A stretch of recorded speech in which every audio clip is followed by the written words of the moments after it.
Welcome to Comics on a Pyre, a channel to have a meaningful conversation over movies, life, books, and shows, and maybe just a spot to spend time BSing over comics. If you like your entertainment with a bit of substance, then you, my vagabond friend, have come to the right tavern. Tether your horse by the post and come right on in and warm yourself by the fire. Tap that subscribe button, and for the next few minutes, my fellow George Carlin reprobate, lend me your ear.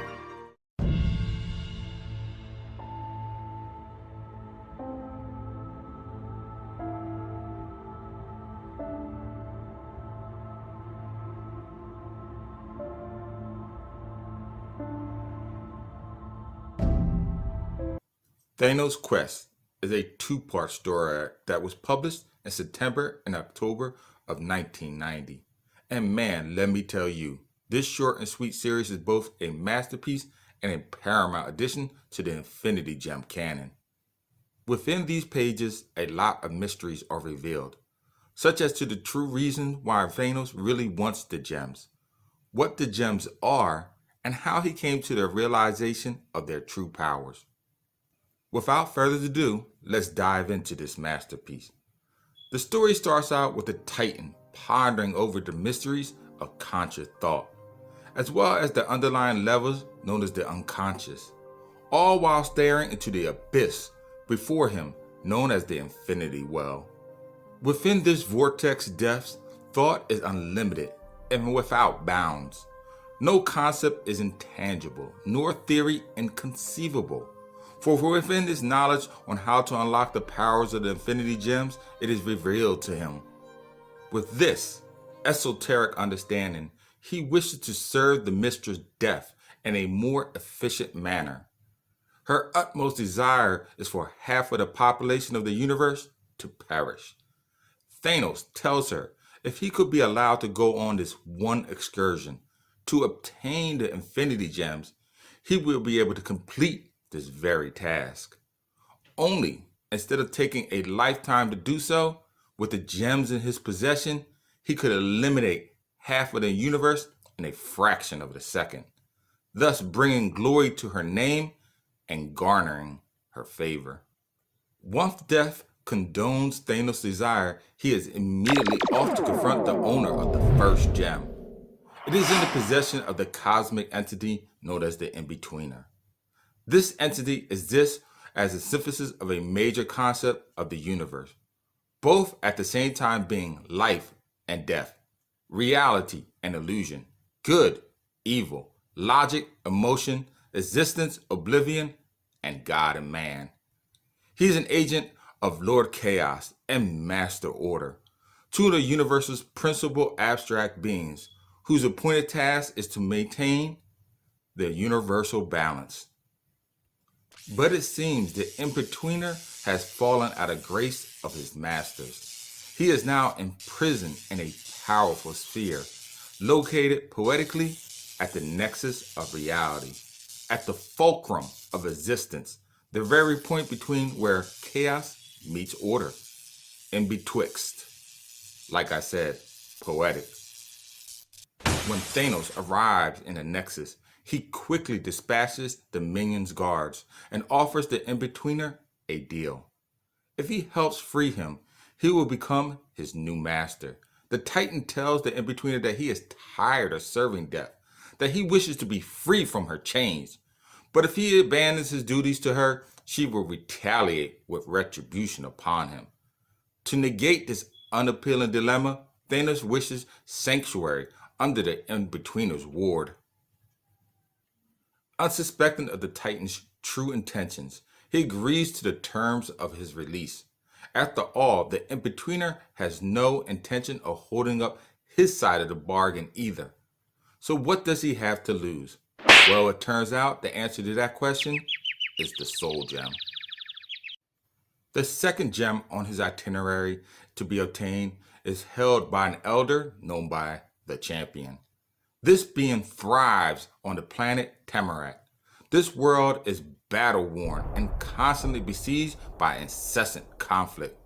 A perfect setting for one who lives for war. He possesses the Power Gem.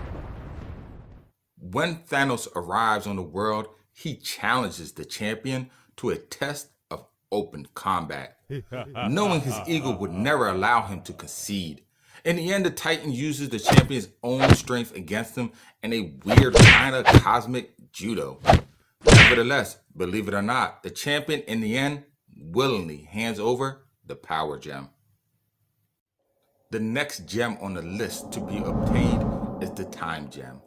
Now, this stone is possessed by an elder known as the Gardener. I really liked this confrontation, not because of the fight scene, because in fact, it was the least impressive of them all. No, I like the confrontation because Thanos shows a side of himself that we rarely see. He doesn't want to hurt the Gardener. In fact, we get a sense of deep admiration undertone coming from the Titan's dialogue when he talks to the Elder. But the Gardener stands in his way of completing his mission, and that is something that he simply cannot allow. So he ends the Elder's life, if one can do such a thing, with the very plants that the Gardener loves the most. As Thanos departs, though, he feels a measure of regret over his actions, but states that he had to stay true to his true nature. I guess in other words, it's nothing personal. The last three gems I won't go into detail over, but he obtains the space gem from the Elder known as the Runner, the reality gem from the Elder known as the Collector, and lastly the mind gem from the Elder known as the Grandmaster. And the way Thanos obtains all three gems is both ingenious and methodical, and I will leave it up to you to read on your own. Don't cheat yourself because it is both highly entertaining and intelligent. But what I really want to get at before I close out this video is two things. First, what the Infinity Gems really are. It seems in a time before recorded history, there existed a being of unfathomable power. The only thing wrong at the time, though, was that this being existed all by himself, with no one to accompany him, to share thoughts with, or have discussions upon. So eventually it chooses to end its own existence, instead of going on for what seemed to be an infinity without companionship.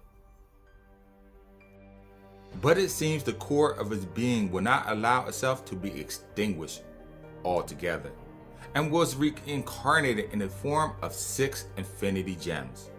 That's right, at one time the stones were the essence of an all-powerful sentient being. The second thing I want to talk about is why the Titan went through all this to possess the stones.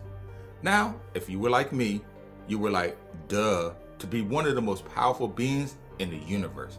Well, you, my friend, like me, would have been wrong. You see, Thanos did all this for the most unlikely of reasons, and that is for love. You see, Thanos truly loves his mistress Death and would do anything to please her.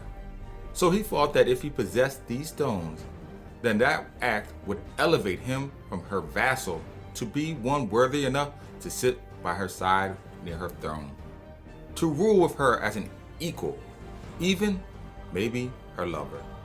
But sad to say for Thanos, after all of his wisdom, his scheming and machination, he learns despite of all his powers that the heart simply does not work that way.